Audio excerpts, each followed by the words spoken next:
तकवा के हवाले से बात चल रही थी। तो तकवा का हुसूल कैसे होगा?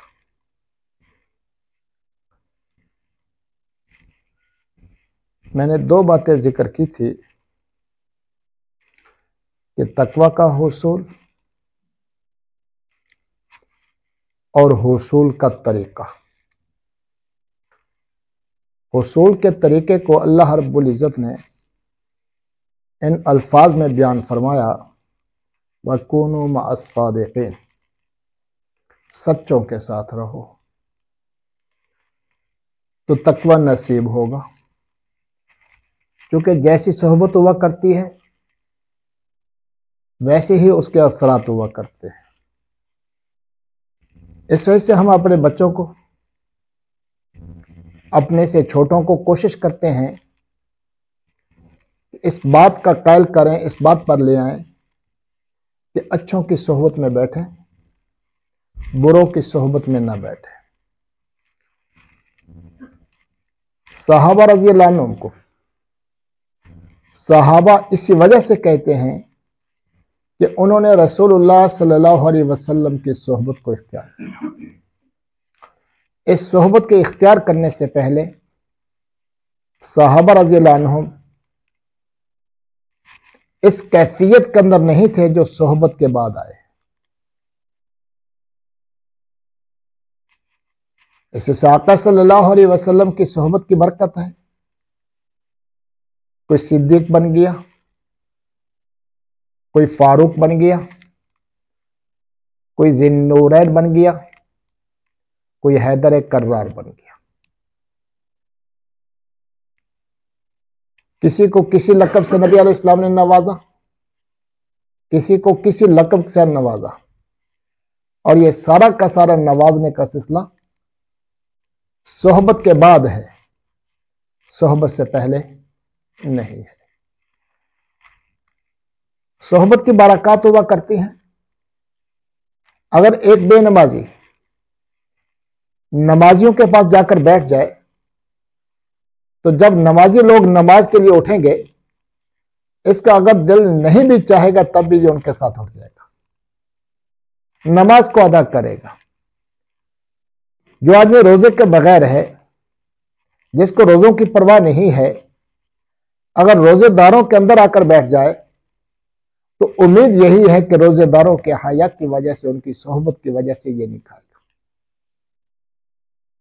क्योंकि सोहबत के असरात हुआ करते हैं, और यह सोहबत जिस तरह जानदारों के अंदर है, इंसानों के अंदर है, बेजान चीजों के अंदर भी असर रखती है।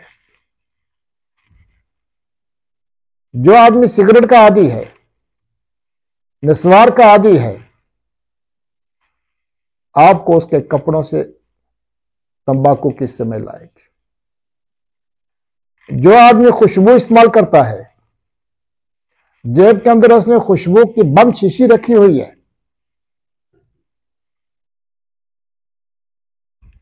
उससे खुशबू आएगी, उससे किसी और चीज की स्मेल नहीं आएगी। सर्दियों के मौसम में जब बिस्तरों को निकाला जाता है तो आमतौर पर रखने से पहले औरतें फरनैल की गोलियां बिस्तरों में रख देती हैं। गोलियां उसी तरह महफूज रहती हैं, लेकिन जब सर्दियों में आकर बिस्तरों को निकालते हैं तो उन फरनैल की गोलियों की स्मेल आ रही होती है। ये सारे के सारे असरात सोहबत के हैं।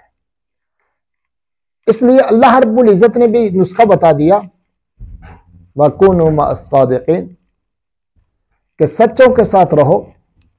सच्चों की सोहबत की बरकत से तुम्हारे अंदर तकवा आ जाएगा।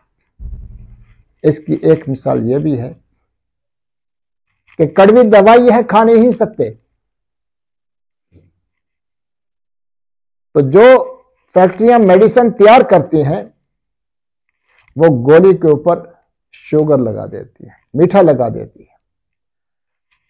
उस मीठे की सोहबत की वजह से कड़वी दवाई खाना आसान हो जाता है, वरना कड़वी दवाई जबान पर जब रखी जाती है तो बड़े आदमी का भी उस दवाई को खाने को दिल नहीं चाहता। तो ये सोहबत के असरात हैं। इसलिए क्या फरमाया, वकूनू मअस-सादिकीन, नेक लोगों की सोहबत इख्तियार करो। लेकिन एक आदमी कहता है कि मैं जिस इलाके में रहता हूं वहां पर कोई आदमी नेक है ही नहीं। पहली बात तो यह है कि ऐसा मुमकिन नहीं कि पूरे खित्ते में, पूरे इलाके में कोई नेक आदमी हो ही ना। लेकिन अगर उसकी बात हम मान लें कि आपका खित्ता ऐसा है कि जिस इलाके में कोई नेक आदमी है ही नहीं कि जिसकी सोहबत के अंदर आकर बैठे, तो फिर दूसरा तरीका यह है कि आप किसी के साथ दोस्ती लगा लें अल्लाह की रजा के लिए, जिसको मुआखात फिल्लाह कहा जाता है, और उससे मुआहदा कर लें कि भाई मेरे अंदर अगर आप कोई गलती देखें तो मुझे उस पर मुतनब्बे कर दें ताकि मैं अल्लाह का फर्माबरदार हो जाऊं। हो सकता है वो भी आपसे यही मुआहदा कर ले कि मेरी गलती आपने बतानी है, और आप उसको क्या कहेंगे, मेरी गलती आप बताएंगे। तो जो चीजें गलत सामने आ जाए उनको एक एक करके छोड़ दें। तो एक वक्त आएगा कि आप नेक, बल्कि साले इंसान, मुत्तकी इंसान बन जाएंगे।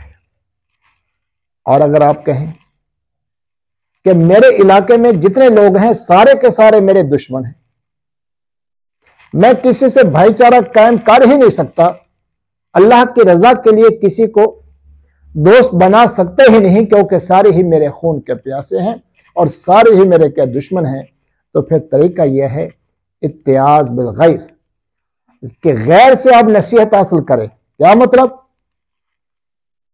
कि आपके जो मुखालिफ है, यकीनी बात है वो आपकी अच्छाई को जिक्र नहीं करेंगे, वो आपकी बुराई को जिक्र करेंगे।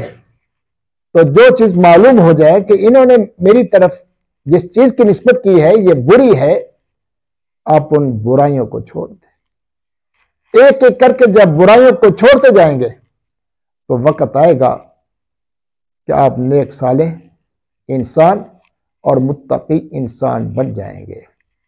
लेकिन अगर आप क्या कहें कि मेरा जो इलाका है, जिस इलाके में मैं रहता हूं, ना तो कोई बुजुर्ग वहां पर नेक साले आदमी मौजूद है, ना ही कोई ऐसा आदमी है कि जिससे मैं दोस्ती लगा सकूं, और ना ही मेरा वहां पर कोई दुश्मन है, क्योंकि मैं अलग थलग जंगल बियाबान के अंदर रहता हूं, वहां पर किसी इंसान का तसव्वुर भी नहीं। तो फिर चौथा तरीका जो उलमा ने लिखा है वो ये है मुहासबा नफ्स। हर रोज रात को सोने से पहले तो 2-4 मिनट तन्हाई के अंदर जाकर अपने आप को मुखातब करके अपने आप से पूछें कि आज मैंने कौन कौन सी गलतियां की हैं, आज मैंने कौन कौन से गुनाह किए हैं। आइंदा के लिए उन गलतियों को छोड़ दें, और जो कर चुके हैं उस पर तौबा इस्तिगफार करते रहें। तो इस मुहासबा नफ्स की वजह से वक्त आएगा आप सिर्फ मुत्तकी ही नहीं, तकवा के इमाम भी बन जाएंगे। इसलिए कोशिश करें कि ये जो 4 तरीके हैं, इन तरीकों में से किसी एक तरीके को जरूर इख्तियार करें। पहले नंबर पर तरजीह किसको दें? सोहबत सालिह, सालिहीन की सोहबत को मुयस्सर ना हो तो फिर मुआखात फिल्लाह, कि अल्लाह की रजा के लिए आप किसी से दोस्ती कर लें।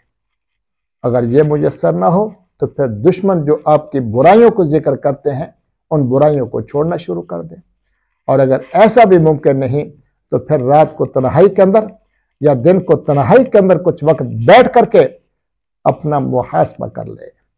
हदीस मुबारक है गालिबन, हासिबू कब्ल अन तुहासबू, अल्लाह रब्बुल इज्जत के हिसाब से पहले ही अपना मुहासबा कर लें।